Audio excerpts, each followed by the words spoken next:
رفع یدین کتنی جگہوں پر ہے؟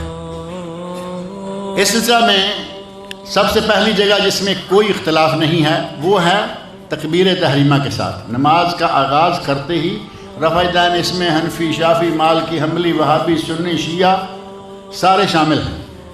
اب آگے باری آتی ہے رکوع کے وقت کے رفع یدین کی، جس میں اختلاف شروع ہوتا ہے، اور اسی کے لیے لوگوں نے کتنے عجیب و غریب قسم کی کہانیاں گھڑیں، صحابہ کرام پر الزام لگایا کہ وہ نماز میں آ جاتے تھے لیکن بتوں کی چونکہ عادت بنی ہوئی تھی اپنی بغلوں میں بت چھپا کے لے آتے تھے، تو نبی صلی اللہ علیہ وسلم نے اس وقت رفع یدین کرنے کا حکم دیا تھا، بعد میں چھوڑ دی کہ کوئی حدیث ثابت نہیں ہے، کوئی ایک بھی صحیح سند سے ثابت حدیث نہیں ہے جس میں یہ آتا ہو کہ رفع یدین آپ نے چھوڑ دی۔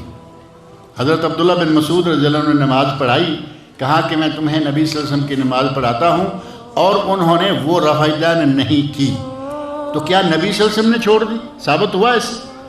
حضرت عبداللہ بن مسعود رضی اللہ عنہ باوجود تمام تر عزت و احترام کے صحابی ہیں، عظیم صحابی ہیں، فقیہ صحابی ہیں، عالم صحابی ہیں، لیکن کیا ان سے بھول چوک ممکن ہے یا نہیں؟ بھول چوک صحابی سے ہو سکتی ہے نہیں؟ بھول تو نبی صلی اللہ علیہ وسلم سے ہو گئی، 2 رکعتیں پڑھ کے سلام پھیرا، میں نے ابھی تھوڑی دیر پہلے ذکر کیا۔ حضرت عبداللہ بن مسعود رضی اللہ عنہ کہا کرتے تھے کہ معوذتین قل اعوذ برب الفلق اور قل اعوذ برب الناس یہ قرآن نہیں بلکہ یہ دم ہے۔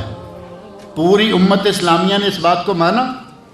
کسی نے بھی نہیں مانا، کیونکہ یہ قرآن ہے۔ حضرت عبداللہ بن مسعود رضی اللہ عنہ کہا کرتے تھے کہ اگر 3 آدمی ہیں تو امام کے ایک دائیں کھڑا ہو جائے ایک بائیں کھڑا ہو جائے، کہیں ایسے جماعت ہوتے ہوئے آپ نے دیکھی ہے؟ نہیں ہے، امام کے بائیں کبھی کوئی نہیں کھڑا ہوتا، دائیں طرف چاہے 2-4 زیادہ بھی ضرورت کے تحت ہو جائیں۔ وہ کہا کرتے تھے کہ گھٹنوں پہ رکوع کے وقت ہاتھ نہیں رکھنے بلکہ دونوں ہاتھوں کو جوڑ کر گھٹنوں کے سنٹر میں رکھنا ہے۔ ایک نہیں کئی اس طرح کی باتیں ہیں۔ حضرت ابن مسعود رضی اللہ عنہ سے چوک ہو گئی، یہاں بھی چوک ہو گئی کہ انہوں نے رفع یدین نہیں کی۔ 1 نہیں 2 نہیں 10 نہیں، صحابہ کرام میں سے 50 صحابہ کرام اور کم و بیش 500 احادیث ہیں جن سے ثابت ہوتا ہے کہ نبی صلی اللہ علیہ وسلم رفع یدین کیا کرتے تھے۔ اب ایک صحابی سے اگر چوک بھی ہو گئی ہے تو رفع یدین کے ثابت کرنے والے کون ہیں؟ چوک والے ابن مسعود رضی اللہ عنہ، جن سے اور بھی بہت چوکیں ثابت ہیں، اور ماننے والے کون کون سے ہیں؟ ابو بکر صدیق، عمر فاروق، عثمان غنی، علی مرتضیٰ رضی اللہ عنہ، 4 خلفائے راشدین ہیں۔ 6 اس میں اور شامل کریں اور 10 مبشرہ ہیں، اور 40 اور صحابہ، 50 صحابہ کرام سے رفع یدین کرنا ثابت ہے۔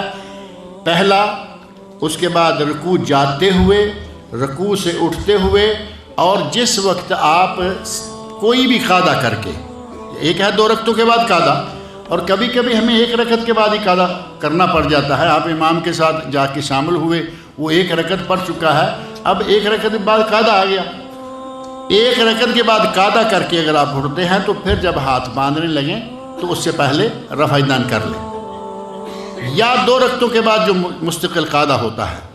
یہ تکبیر تحریمہ کے ساتھ، رکوع جاتے ہوئے، رکوع سے اٹھتے ہوئے، یہ 3 رفع یدین ایسے ہیں، اور چوتھا جو استثناء یعنی نئے سرے سے جب آپ اتحیات بیٹھ کے اٹھیں، 4 ہو گئے۔ اور بعض روایات میں آتا ہے کہ سجدہ جاتے ہوئے، لیکن اہل علم نے ان روایات کو باقی صحیح تر روایات اور کثرت روایات کے مقابلے میں معمول بہی قرار نہیں دیا، لہذا یہ 4 مقامات ایسے ہیں کہ جن میں رفع یدین کرنا سنت رسول سے صحیح طور پر ثابت ہے، اور ان کے مخالف کوئی صحیح حدیث نہیں ملتی، نہ کسی صحابی کی طرف سے کوئی صحیح قول ملتا۔ اس موضوع پر بہت طویل بحث کی جا سکتی ہے، کیونکہ یہ بھی انہی مسائل میں سے ہے جن میں ہمارے یہاں جنگ چل رہی ہے۔